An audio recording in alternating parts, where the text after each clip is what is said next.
I'm really excited to be reviewing Ugly Love by Colleen Hoover. I read this book in 12 pickin' hours. I've never ever finished a book in my life before in one day.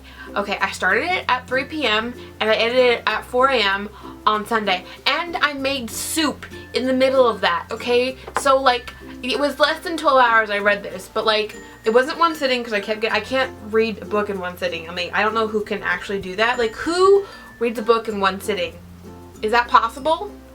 Like, what, so you don't get off your butt in like 5 hours? Or unless like you're on a plane or something, because I know Christine read this like on the plane. It's a book for those times where you're like, you don't want to read anything too heavy, although this was actually pretty heavy, so I don't know what I'm talking about. But it's like a book that you want to like feel like romancy for, and like you want to be like down to earth. Okay, you want to like go down to earth and read like a mature adult read with lots of adulty things, and I just really loved it. I gave this a 5 out of 5 stars because I read it in a day. I read it in a day.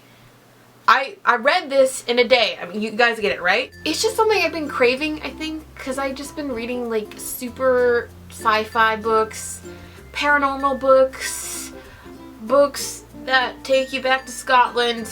I haven't really read a contempt in a long time. I would like relate this to a Sophia Kinsella book.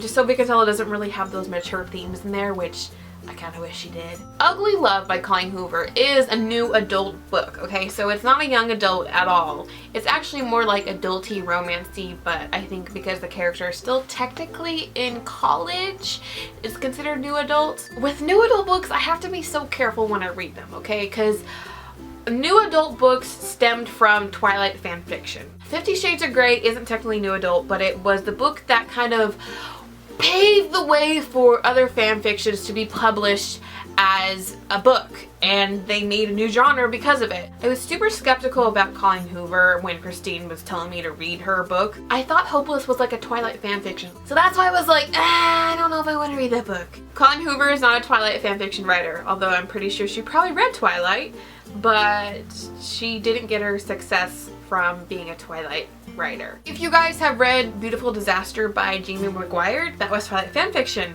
Yes, it was.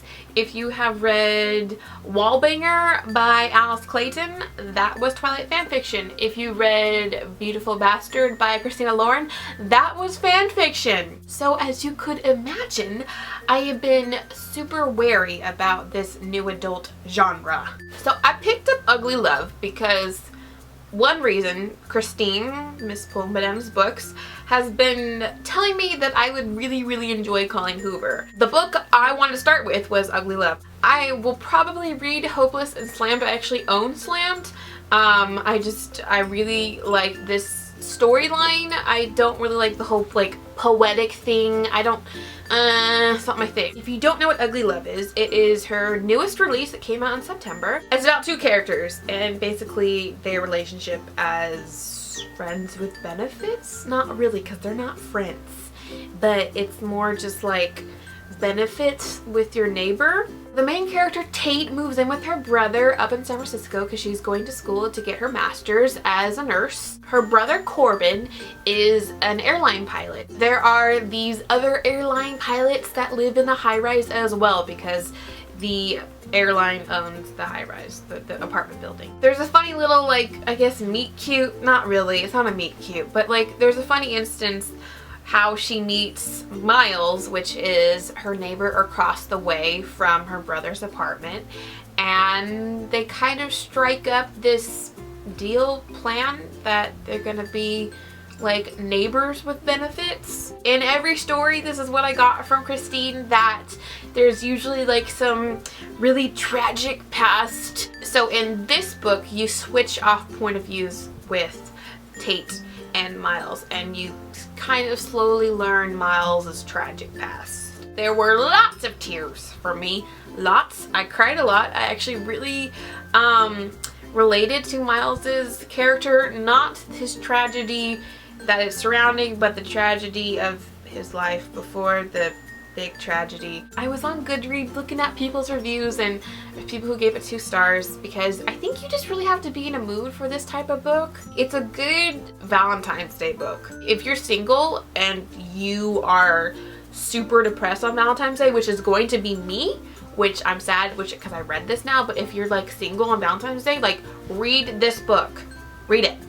It'll just feel a lot better, but then afterwards you'll be like, meh. The other reason why I read this book was because one night a couple weeks ago I was on my Explore page on Instagram, and the actor that they have chosen to play Miles is Nick Bateman, and he is a model and he is ridiculously gorgeous. Like, I just had super mega attraction to him as soon as I saw his picture. It was like instant attraction with this guy. So I'm really excited about this movie, and it was very nice seeing him in my head. Read it when you're in the mood for like a good chick lit book. There are sex scenes in it, so it is an adult book. It's not super descriptive, if you know what I mean.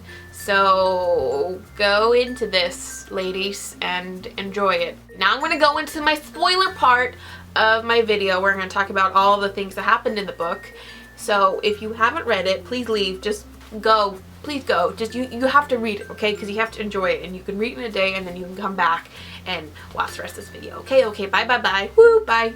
You've all read it, right? I seem to do that in all my videos for some reason. I always ask you that stupid little dumb question. I really, really like this type of book, okay? Not in the sense where there's like a lot of sex scenes, obviously, but like in the sense where you're just like hooked and you have to know what happens and like what's gonna happen at the end because it's all gonna fall apart somehow. I wanted to know what happened with Rachel and Miles. Like, what happened? I knew it was a car crash. Like, I really did know because of that scar that Tate was always talking about that was on Miles's like chin to his, I forget where it was, but it was like right here on his jawline, right? I really loved how in Miles' chapters it started off like normally, and then as soon as like he met Rachel, it went all into like this, it all started to be centered, which I thought was really cool. Which I read this on my phone, so actually getting the book and seeing it is a lot better than reading it on your phone. That I read faster on my phone, I think. When Rachel was first introduced, I thought I was gonna have a really hard time falling in love with their relationship while trying to be like, no, you have to be with Tate. Tate is the girl. You have to be with Tate. But I was actually really enjoying both storylines. I actually instantly related to Miles in the sense that his mom's name is Carol and my mom's name is Carol. I related to that because my father passed away, so I was just like, oh, I totally understand you, Miles. I get it. I really wanted to hate his father as much as he hated his father, like all through the entire book. I was like, oh, you bastard, you were going out with Rachel's mom, Lisa, like the entire time his mother, Carol, was sick. And I'm just like, I didn't get at first when Lisa came in with Rachel, oh cool, okay, well they could say like they're going on a date, but I didn't get like, oh this is a serious relationship, oh they're gonna be stepbrother and stepsisters. That's awkward. You know, that has probably happened in real life where two families join it and like they mix their family together, and like you're living in the same house, especially if you have kids who are like the same age, especially in high school when emotions are just like flying through the roof. How many of you really, really loved Cap? It was so funny to find out that he had known Miles the entire time. I really like old characters in books, like how they're so wise and cute. For some reason I was thinking like when it was revealed that he was working in Miles's dad's buildings for like the longest time, I thought, I'm like, oh, was he like sleeping with Miles's mother? I'm like, no, that wrong. I really like the age of the characters. I've learned these last couple months that I really do like reading adult books. I like reading characters who are older, who don't have to worry about parents, even though like we did get a side of the story where Miles was with his parents. But it was really funny when they all went down to Thanksgiving to Corbin and Tate's parents' home. That first kiss scene might possibly be my favorite scene just because the tension was so high. I remember reading that and just like the world falling away because the way Colleen wrote it, I was just like, like it was getting steamy, right? I just love the irony of how they're making like this sex deal in her parents' home, and then her father walks in and them like kissing. I really enjoyed getting to the point of Miles and Tate's relationship and just kind of like watching how they were like secretly involved. But I also kind of wanted to know more about like Tate's life as a nurse. Like it would just like skip over the fact that like she was super busy, because we didn't get to see her really busy. We just kind of heard it like, oh, you must be so tired. Kind of the only part we got to see where they were kind of outside the relationship, but they were still in the same scene, was when they all went to dinner to celebrate Miles's captain being a captain, and so much innuendo in that scene. With the 2 rules that Miles gave Tate, I thought she was like going to go to Ian, his best friend, and like ask about his past. Didn't anyone think that like that she was gonna ask Ian like what happened? Because that's what I would have done. I would have gone to the best friend. Although he probably wouldn't have said anything. As much as I was having fun with all the sexy times in the book, I mean, let's be honest, right? I don't fully commend that behavior, if you know what I mean. When she was just letting Miles use her, which was all of her own decision, I was just like kind of uncomfortable with it, especially like in some of the more intense scenes, especially the one where he just like left her on the kitchen table. And I just kind of felt gross and disgusted at that. There were so many times where like, please Tate, stop, stop. And she just kept going back and back. And I was just like, please stop. So when she finally like lost it, it finally all clicked. I'm like, yes, finally we're getting somewhere, Tate. I'm like, I'm proud of you, girl. At the same time, we were like, oh no, Miles. She couldn't really get mad at him, and I was just kind of upset at that. The way he treated her was really wrong, and then you just suddenly felt sorry for Miles because of his past, like it was an excuse. I think that's what really bothered me. It was just that the wrongness of the whole thing. So I'm really happy at the end we finally figured out why he didn't want to fall back in love with somebody and why he couldn't. Like I said, I knew it was a car crash, and I didn't think it was gonna happen on the way home from the hospital after Rachel had the baby. I didn't cry during that part. I was just like, oh no, your newborn baby gets drowned in the car. It's terrible. It's absolutely tragic. But the part that made me sob was when Miles went to Rachel's house, and she's married and she has a baby. When Rachel took Miles to go into the room to see the baby, "What's her name?" he whispers. "Claire." His whole body reacts with my response. His shoulders immediately begin to shake, and he tries to hold in his breath, but nothing can stop it. Nothing can stop him from feeling what he's feeling, so I just allow him to feel it. This was really vivid in my mind. I don't know, I could really picture this, but when he was set back and put his knuckles in his mouth, that's his sister, and I was just like, oh! I really broke down. Did that make you cry? Like, what part made you cry? Was it the car crash, or was it that part? Like that part, I was bawling. Like I wasn't ready for that. Like I didn't think this was gonna be like a big like cry fest, but it was. So I was reading this on my phone, so I couldn't like figure out like how many pages were left, and I was like, oh no, it's almost done, it's almost done. I'm so happy we got to see 6 months into Tate and Miles' relationship, and he takes her on the plane and he gives her 2 boxes, and I'm like, you're just gonna ask her to move in? That's it?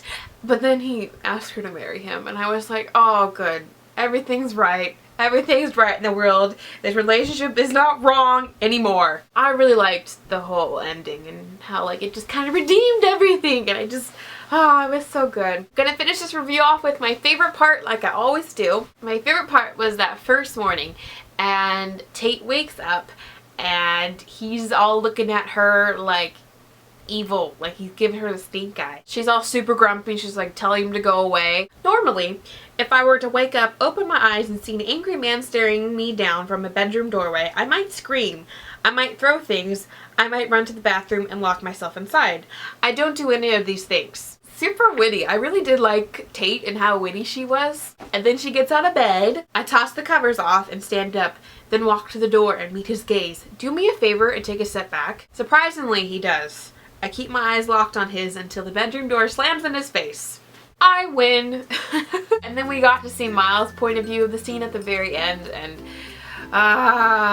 like you knew the whole time he was just like desperately in love with her, but he didn't know it himself, and it was just a good, like, cute, steamy, sexy, heart-wrenching read. And that's what I just really wanted out of life this Saturday. I mean, wow, I didn't go out. I spent all day reading. Okay, everyone, that's the end of this book review. I had a lot of fun talking about Ugly Love. I'm definitely gonna go dive into more Colleen Hoover books in the future. I really need to remember that when I don't feel like reading, or if I'm in like a reading slump, or if I just need to come down to earth, that there are books out there that are like this book and I can read it because I read it in a day. I should have done this last year when I was like 20 behind on my reading challenge.